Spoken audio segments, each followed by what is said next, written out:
and then the residents in Green Valley, and just the residents in Paris in general. And I'm not just talking about in Paris, also in Menifee.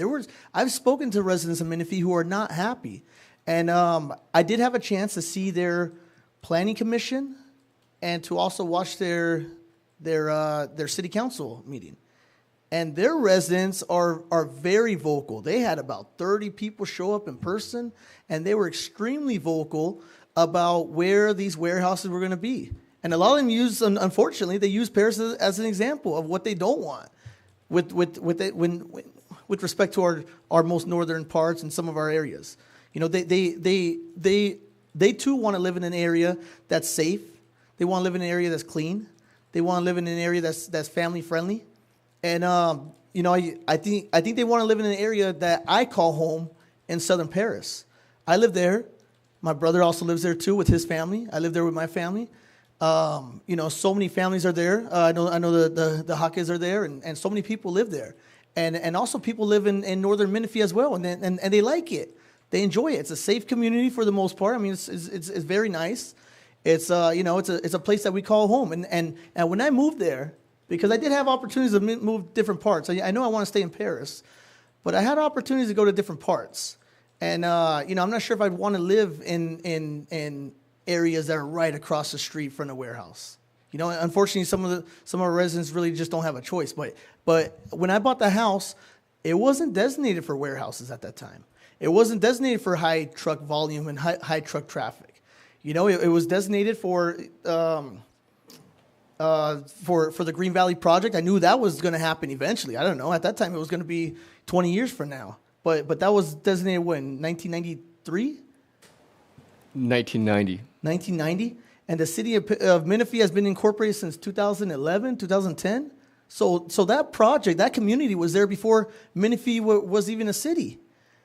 And you know, I've lived there, you know, for in the city of Paris for longer than that even. But I am a bit insulted. I know it was kind of brought up. You know, I know Councilwoman Rogers did a great job in calmly saying that she too was a bit insulted. You know, we you know, I haven't received a call from anybody in Menifee. All we got was a letter and accusations of whether we were being dishonest and how we were going about that. But this plan was planned a long time ago. We started in the north side and we started working our way down. And at one council meeting, I did say, hey, I think we need to kind of speed up this process. It's taking a while. And our staff did a great job, and they were very thorough over this. And they went through all the documents and all the secret documents, meet everything. But I am concerned about the specifics of what we are actually voting on. Because right now we are voting on taking the truck route all the way to Barnett. Now, to approve that extra distance, now I wonder what's the distance between Barnett to the city limits? Do we have that? Or the center line of Barnett is the city limit. That is, and then it comes up to the center line of Ethonac. No, I'm talking about to the freeway, to the interchange. Oh, that is all City of Paris. From the center line of Barnett to the freeway interchange is City of Paris. To the freeway interchange, okay. Because one concern I did here is that we can try to design our truck route to where any trucks that are going to the south of Menifee or to the north of Menifee to south of Ethonac, that they're going to have to use Barnett Road because they can't use the northern lanes. But to come back, they could use their lane, no problem. And then when they get to Barnett, they're going to cross over. And so what you're going to have all along Ethonac is you're going to have 18-wheelers, passenger vehicles, mothers trying to take their kids to school, you know, people trying to get to work, teenagers trying to get to their teenage jobs and to get to school, you know, because there's no school, elementary, junior high, high school on the west side of the 215. So all of our residents have to use Ethonac. There's no other option. Where any industrial buildings on the south side of Ethonac, they have options. They could, with probably little opposition, they could easily use the infrastructure that's already there and take the trucks to McCall. It's really easy. The infrastructure is already there. You just put a couple roads, and the warehouses have plenty of funds. I know Menifee is just barely getting into the warehouse game or trying to get into it, but they have plenty of funds. They will do the infrastructure, and they'll help with the parks, and they'll help with other things too, with the arts fee. But that's a different conversation. But I am definitely concerned. And I would like to, I don't know whether I'll bring it back into council communications, but I would like staff to research possibly even extending the non-truck route, because it's going to be a safety issue. Somebody's going to get hurt because I know that because we've seen it on Harley Knox before. We've seen it in other areas where cars, passenger vehicles, and 18-wheelers are just not a good mix in high volume. And so I'm definitely concerned about that. And also, when they get off of the freeway, they're going to be mixing as well, too. So a truck has to cross over 3 lanes to make that left turn. And then vice versa. If the truck wants to get on the 215, they have to cross over 3 lanes, 2 or 3 lanes, to get onto the freeway. And I don't think we have many places in our city that that there's not really other options for residents that are trying to get on the freeway without having to mix with the 215 with the 18-wheelers. I know Harley Knox is that's a truck route, and everybody knows, hey, that's a truck route. But then we took Ramona Expressway off. All we have to do is just enforce it better, And then the Placentia, that's a truck route. But then in Nuevo Road, we're not mixing high volume with Nuevo Road. But somehow we're being okay with saying, hey, Ethanac's not a truck route, but the interchange is. And that's where I'm concerned about. And it seems like we have an opportunity, and I hope we do it sooner than later. If we have to go, I'm not saying to go back, right? I'm ready to move forward with this item, but in the future, maybe go back and look at that part, because somebody's going to get hurt, and I don't want to feel responsible for having an opportunity to prevent somebody from getting hurt. And we're talking about a resident in our city, most likely. And so I don't think it goes far enough, and I mean that in a literal sense. I don't think our truck route, removing the truck route goes far enough. But with the city of Menifee, I like the city of Menifee. I do shopping there as well too. I know some of the residents come here. I have no problem. I have many friends in the city of Menifee, right? I go in to their dog parks that are very nice, because their dog park is closer than my dog park in my own city. I go to the gym over there on very rare occasions. But I do go every once in a while. So I don't have a problem with Menifee. I don't want this to be a battle between Paris and Menifee. I want them to prosper, right? I go to their locations that they have, and there's people in Paris that would like for us to have the development that they have. So it's not a battle between us. If they do good, I'm happy. If we do good, I hope that they're happy as well too. So I don't want this to make some kind of issue. We just disagree on.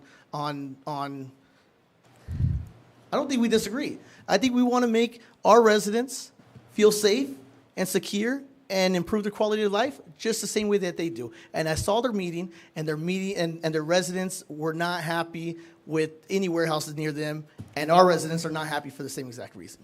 So that's all the comments from me. Thank you. You sure? That's it. Okay, and thank you for shopping local. I have a brief comment as well, Mayor.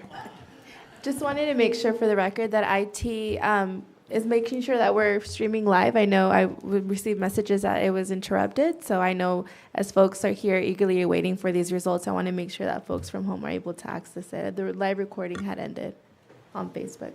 It It was ended? cut off. IT, are we on live or not? Hello? IT? Sorry, we're here, hon.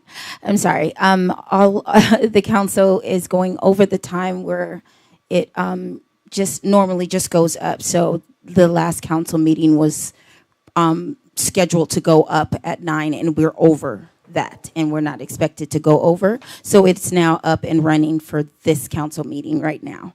So we're good. Okay, thank you for that clarification. I'm sorry if you don't understand. No, we're good, we're on, Okay, okay. perfect. All right, It's back up. Just wanted to yes, confirm. we're back up. Yes, we're back up. Okay, at this point, I'm going to entertain a motion to approve.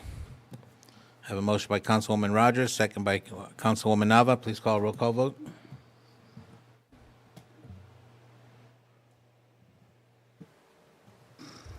Mayor Pro Tem Corona, Yes. Councilmember Rabb, Yes. Councilmember Rogers, Yes. Councilmember Nava, Yes. Mayor Vargas, Yes. 5-0, motion approved. Thank you. Okay, item 12 is our business items, which does not require a public hearing. 12A is consideration to approve the fiscal year 2022 and 2023 capital improvement program budget. This will be introduced by our Deputy City Manager, Ernie Reyna. Thank you, Mr. Mayor and members of the City Council.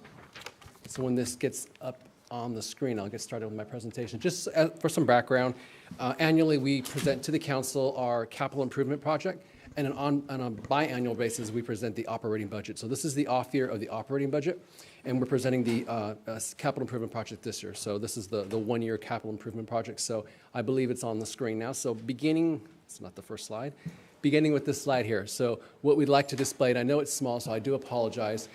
Staff went through many iterations with various departments to go through projects that need to be funded. So we sat for months and decided what projects had highest priority. We looked through the projects, decided how we can fund those projects, and what we have here is a comprehensive list detailing what those projects are. And those projects are listed in order by project number, and then we have project names.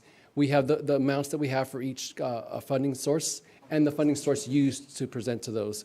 And so you'll see here that we have various different sources coming from things such as Measure A, gas tax, et cetera. So in total, the new projects that got included on this particular budget is $8.1 million. And just to highlight some of these, the one you can see there is Copper Creek renovation phase 2. That's $4.3 million using various sources, including industrial park diff and state grants. So again, these are new projects, just new projects totaling $8.1 million. We'll go over the entire total, which is going to be about $46 million. We're going to transition over now to existing projects. So I'm going to test your eyes one more time and show you that this is projects that are going on right now. So you'll see a comprehensive list here as well. And some things just to kind of highlight. These are ongoing. These aren't new. These are been in here already. And you can see some projects in here I'm just going to call out. One of them is the annual slurry seal. You can see that's been using some SB 1, Senate Bill 1, the repair, maintenance, and rehabilitation account. We use Measure A on that one as well. Various different Harley Knox interchange, about $40.5 million there. So various different types of funding being used. I have one more page of existing projects, and so this one, again, continuation of the first one. You'll just see projects that are continuation right now. You can see Nuevo Road, Getz Road, Placentia Avenue, media landscaping, that to the tune of about $1.5 million.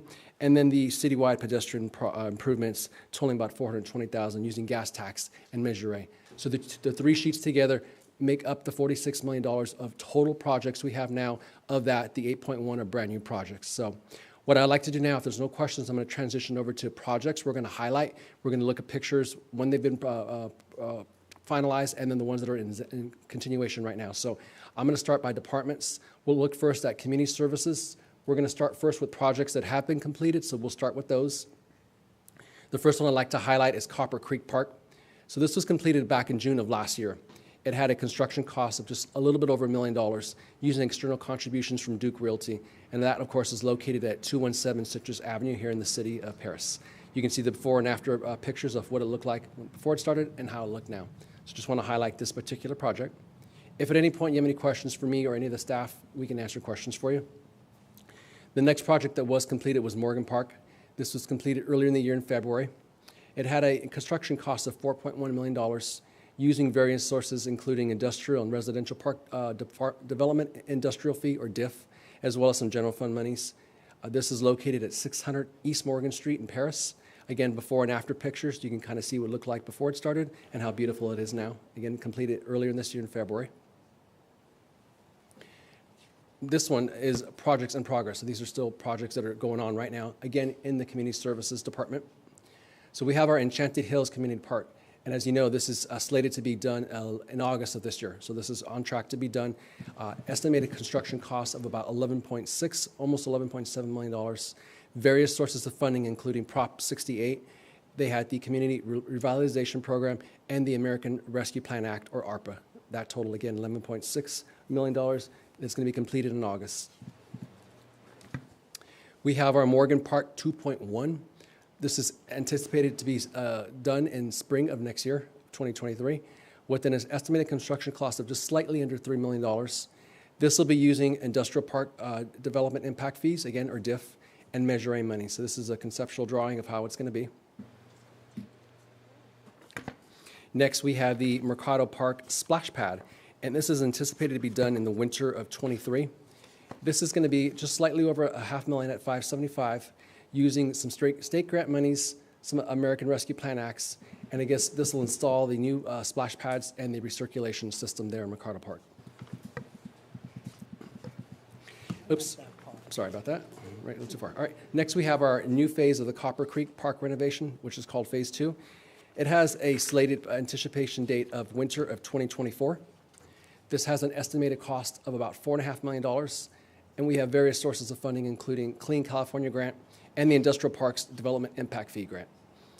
This project will improve Copper Creek in an undeserved community in the city of Paris with beautification upgrades and litter abatement. I think that's something underserved, right?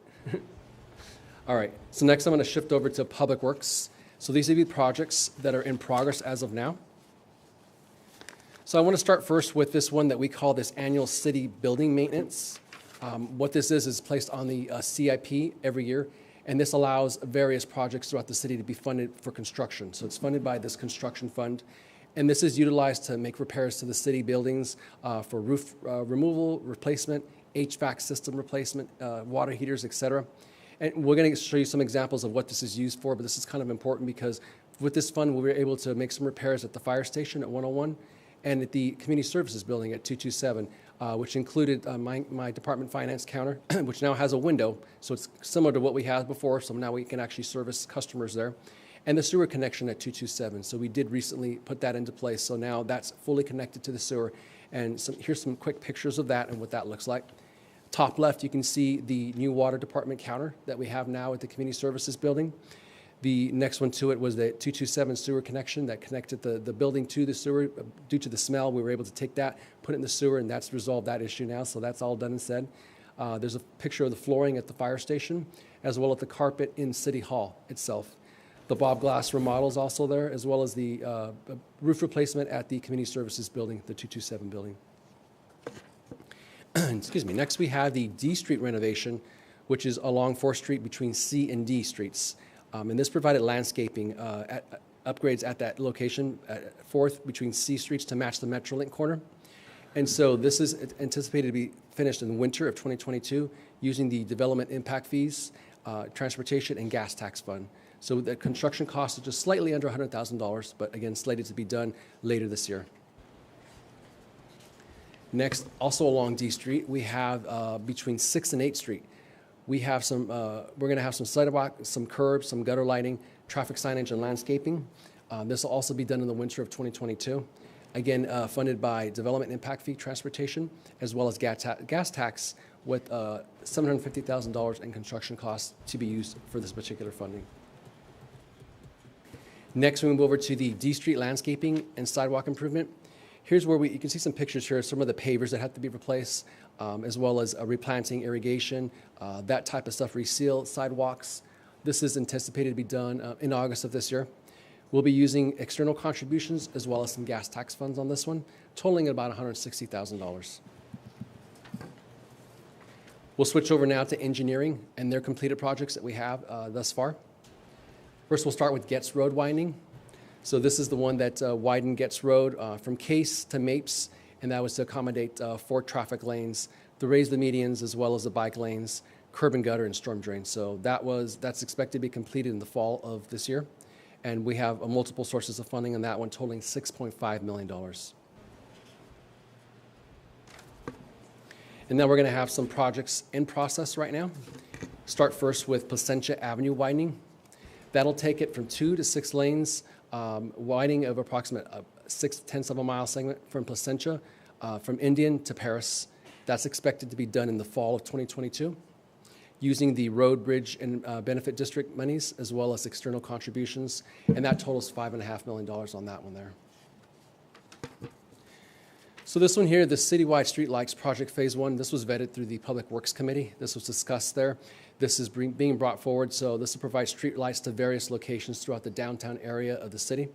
It's scheduled to be completed by the fall of 2022 using gas tax money in the amount of $1.2 million. So you can see some of the areas there, the street lights will be put up there. Next, we have the Senior Center parking lot. And this is going to remove and replace existing parking lot services for the senior center there. It is expected to be completed in the summer this year using external contributions totaling about $300,000. And that concludes my presentation. That was an overview of the CIP itself, but if there's any particular questions, I'll be happy to help with that, or the managers and directors are here as well. No. Yeah, just a question. One question, Mayor Pro All right, Tem. you know what? I do have one question. All right. Specifically for the Getz Road, you know, it looks like it's almost done, but you said that it needs to be completed in fall of 2022. Would that have to do with the median? Is that what we're talking about? I'm going to turn that over to Stuart, and he can probably answer that better than me. For the sake of argument, it's done. And even the median has been repaired to open it up so that the museum can access their site. That's done. All that's left is I was yelling there.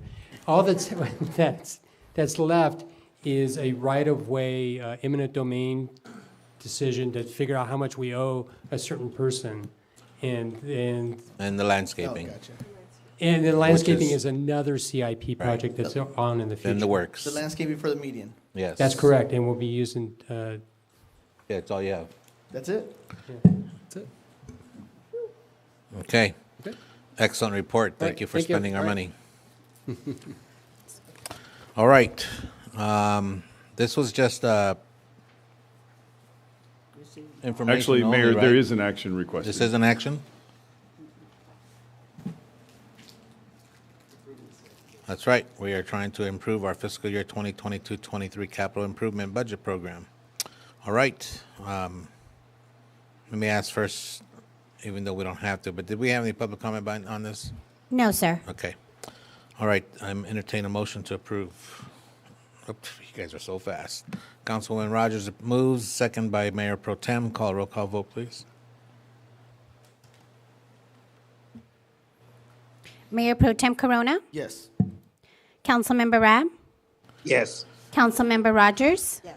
Councilmember Nava? Yes. Mayor Vargas? Yes. 5-0, motion approved. Thank you. Item 13 is our council communications. Councilwoman Nava. Thank you, Mayor. So I hope everyone enjoyed today's lengthy meeting. Productive, though. Thank you to all our speakers who came out and voiced their concerns. We really appreciate that, and I hope that this momentum and overwhelming participation continues on moving forward in any future agenda items. So a little bit about what I've been up to. I was able to participate in the Day of Caring Homelessness event. So really special thank you to our city staff who put on such a great event for our vulnerable community here in the city of Paris. This wasn't a publicized event as it was strictly catered to our homelessness population. And a great thank you to all the stakeholders who were able to come out and provide services to our homelessness population here in the city of Paris. And I've heard nothing but great feedback, so I hope we continue this and move forward with this planning and type of event for next year. And then another activity I participated in, which was a lot of fun for me, and it really helped me put things into perspective as far as working here at the City Hall. It's I participated in a 100th birthday for one of our residents. She's known as Queen Lena, or also known as Granny.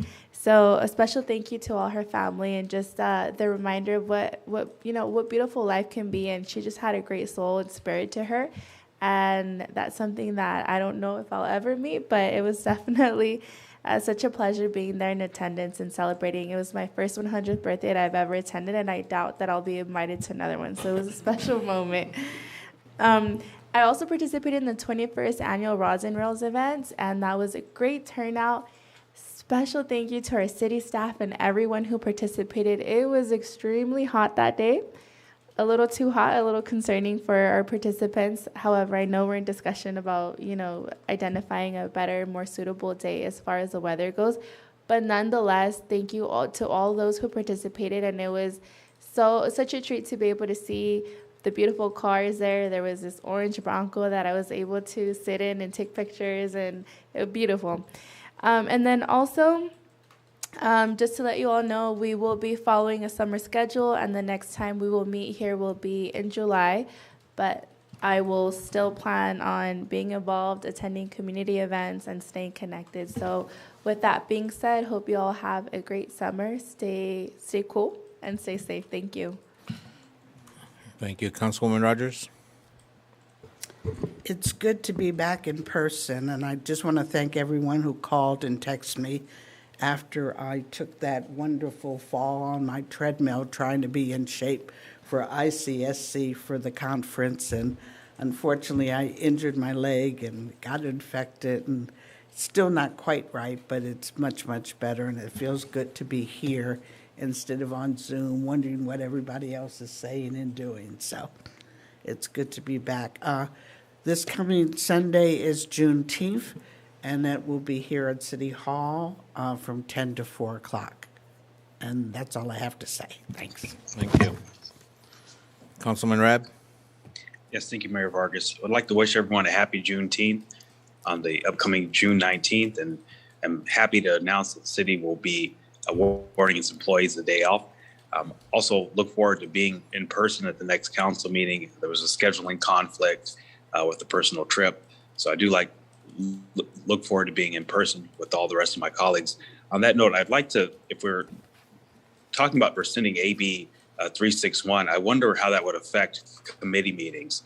I currently work in San Bernardino, and AB 361 has allowed me to attend the committee meetings. Sometimes I'm in my office, sometimes I'm at a coffee shop, sometimes I'm at other places. These committee meetings are typically during my lunchtime. So if we are moving forward or having the discussions of potentially removing that, I would like to know how that would affect an individual who has a full-time job, who works 40 minutes to an hour away from the city of Paris. So that'd just be my one concern about removing AB 361 as a working, fully employed individual.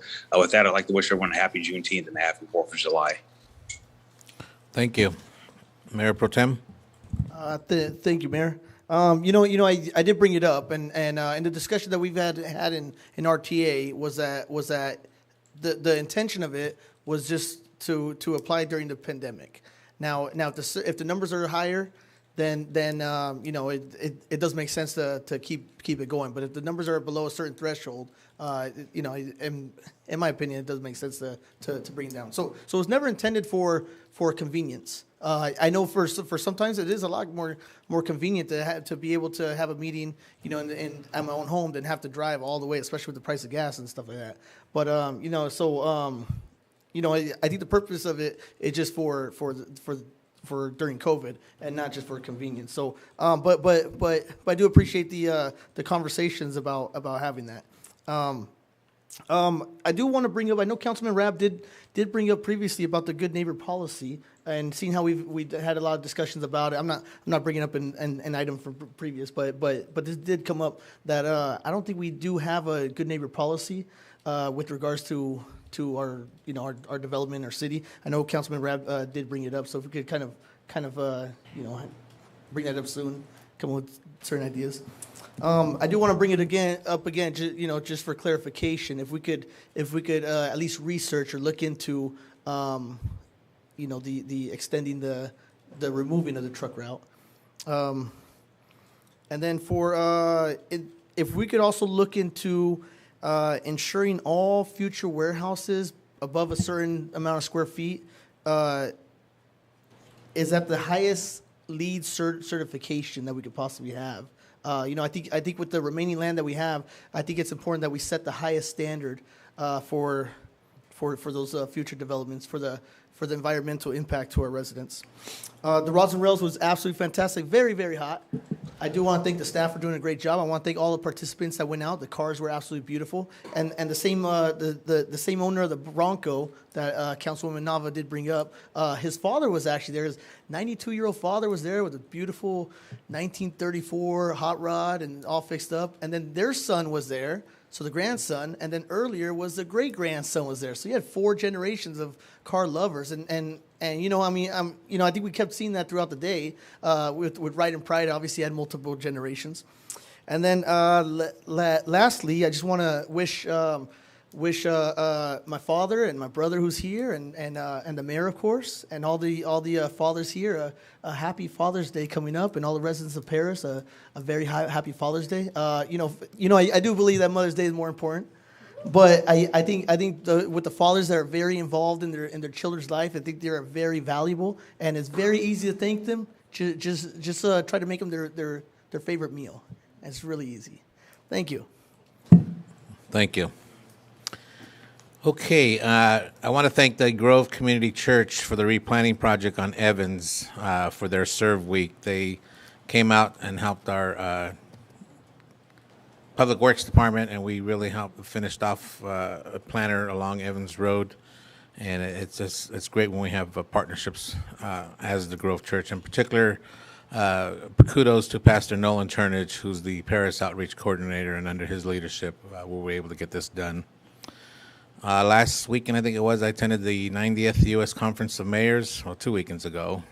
Very good conference. Two quick things I want to bring back to staff and then eventually to council for approval. One of them is a mayor's guarantee income. It's a network of 79 mayors across the United States working to ensure that all Americans have an income floor. Basically, it's grant monies that can provide up to $400 for a person of under the age of 30 who's in community college, working their way to get. What happens is, you get, if you take that age group or that type of person, sometimes a simple car battery takes money away from whatever they have to do, whatever the case may be, and then they end up dropping out of school. This is some money that's getting through grants that can assure them some income coming in that they really want to make focus and get this done. We can help out a lot of our community members. The second one, and there's a few others, but the second one that I really liked was the well, healthy, safe buildings. And basically, to try to be quick here, it's like the ABCD stamping of the food, the restaurant industry. This is for the building itself, and we can apply that to the city hall as well as our buildings in the community.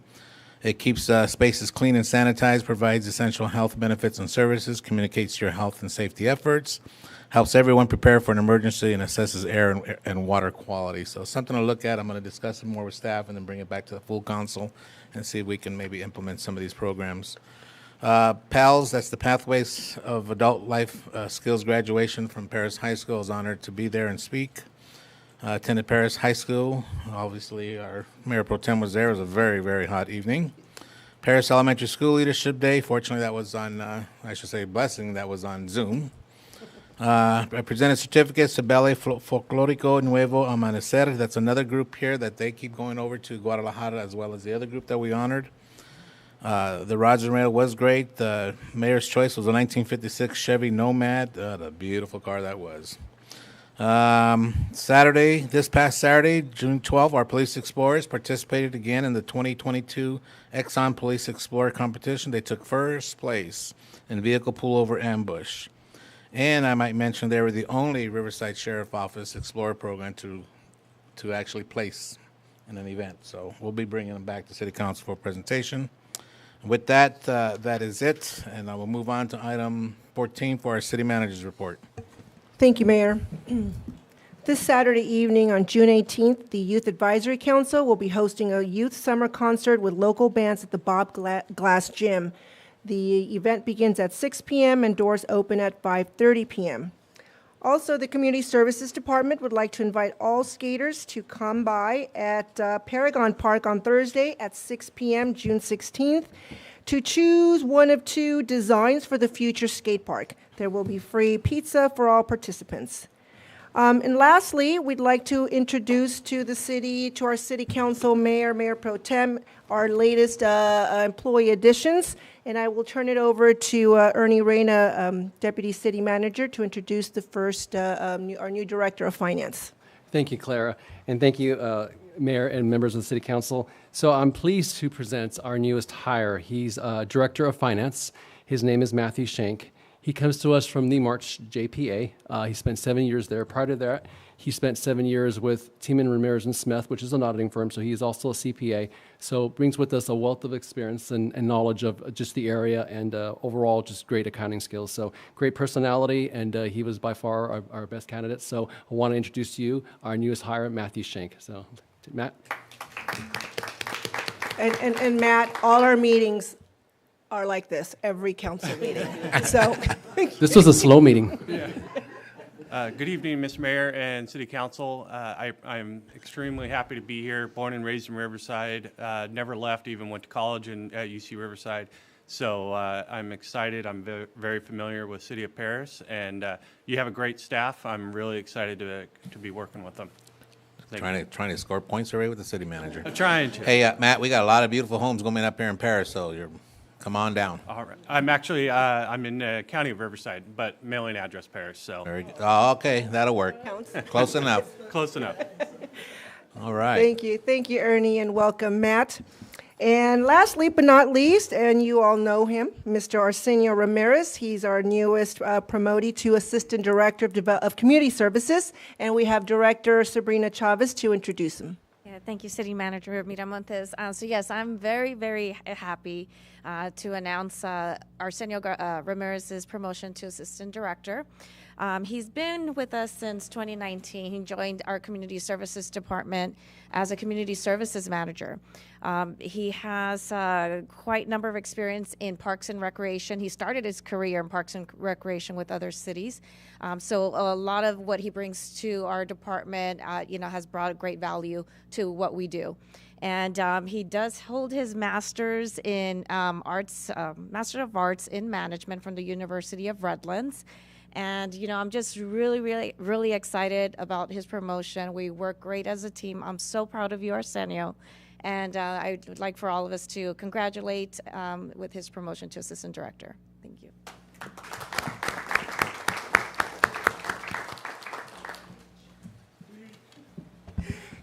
Want to say something? Come on up. I know she's happy because you're her assistant director. Yeah, she already told me I have to say a presentation next month. But good evening, Mayor and Council. I'm very excited to continue my career here. Looking forward to it. We have great staff, a lot of work, but it's fun work. Yes. And it pays off when I see my staff succeed and happy for what they do for the community. So I'm just happy to continue my career here at the City of Paris. Awesome. Thank you. Congratulations. Congratulations again, Arsenio. And just want to wish everyone, the fathers, a wonderful, happy Father's Day. And that concludes my report. All righty. Well, that Golden State Warriors to victory Thursday night. She took away my Go Dodgers. All right, item 15 is adjournment, folks. I know we went a little bit longer, but sometimes we have to do that. Thank you all for hanging in there, and hope to see everybody next time. Stay safe. Thank you.